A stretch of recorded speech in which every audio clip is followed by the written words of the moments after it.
Hello everyone and welcome to our beginner's guide to TypeScript.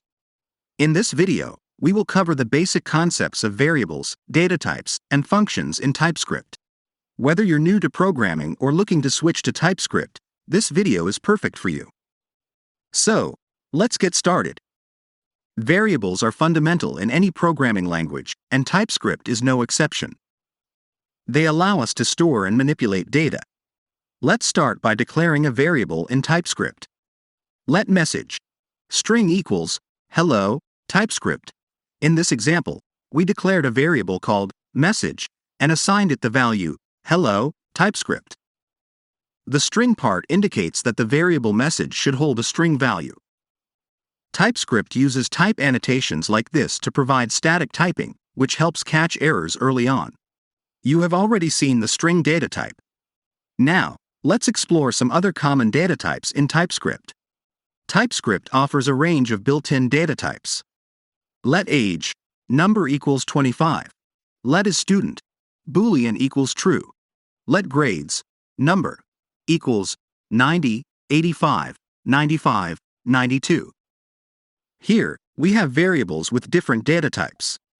Age is assigned a numeric value, student is a boolean representing whether someone is a student or not, and grades is an array of numbers.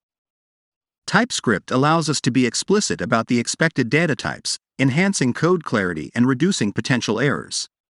Functions play a crucial role in programming, enabling us to execute reusable blocks of code. Let's see how functions are defined and used in TypeScript. In this example, we defined a function called addNumbers that takes two number parameters, a and b, and returns their sum. We can specify the return type using number.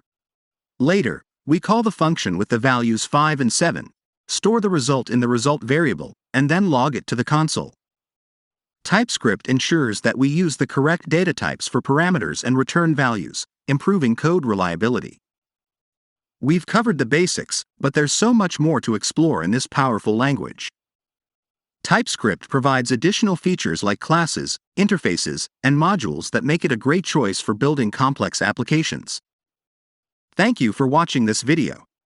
I hope you found it helpful in getting started with TypeScript. Remember, practice and experimentation are key to mastering any programming language. Stay tuned for more beginner-friendly TypeScript tutorials. Don't forget to like, subscribe, and leave a comment if you have any questions or suggestions. Happy coding!